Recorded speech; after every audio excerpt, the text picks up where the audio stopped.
People ask me, what is my relationship to Alzheimer's?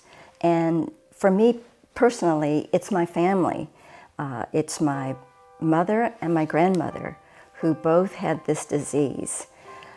For my grandmother, she was about 86 years old and working at the movie theater in downtown Baton Rouge, where she was a ticket taker lady. And it became obvious to her workers that she was unable to do the simple tasks that she had been doing. So my mother realized that she needed to bring my grandmother to her house and to care for her. So this worked out fine, but Mother had to continue to work herself. So she would leave the house and leave my grandmother alone.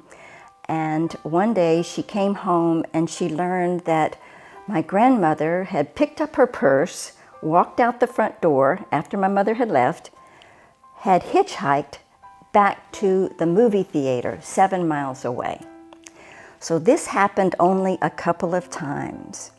When my mother realized that my grandmother had to have more intense care.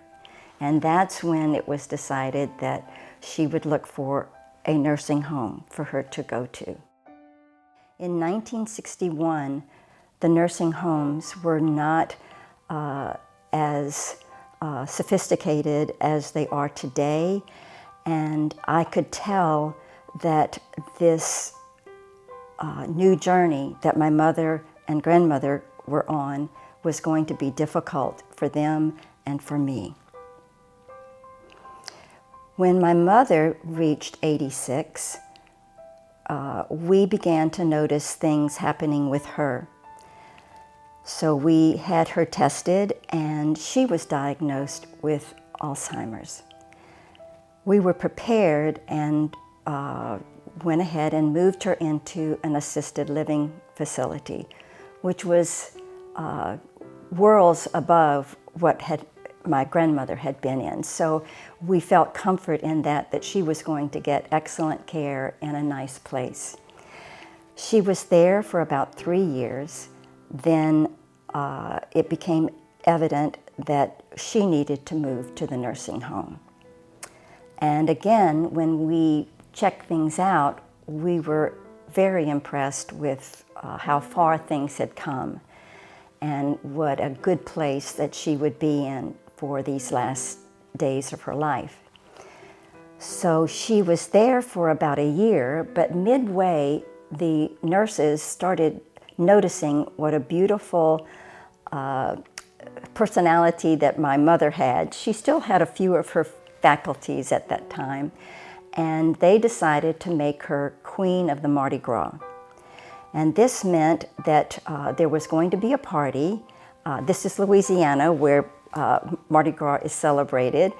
So I went down and helped her with a dress, and they gave her a crown to wear.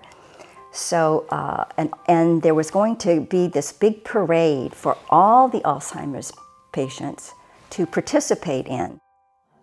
I was pushing my mother's wheelchair, and I suddenly decided to look around, and I looked back at all the other patients that were coming behind us, and it must have been over 100 elderly people sitting in wheelchairs, listening to the music, moving along.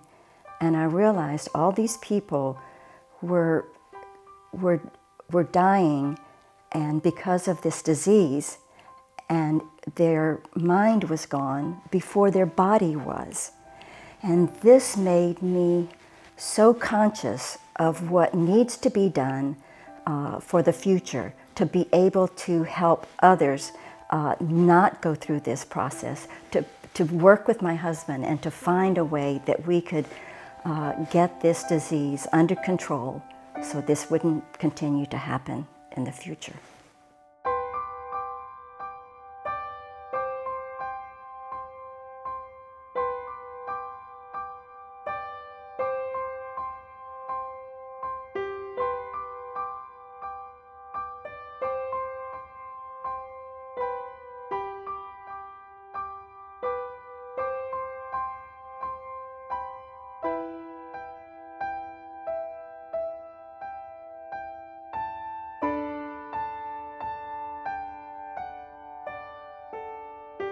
you.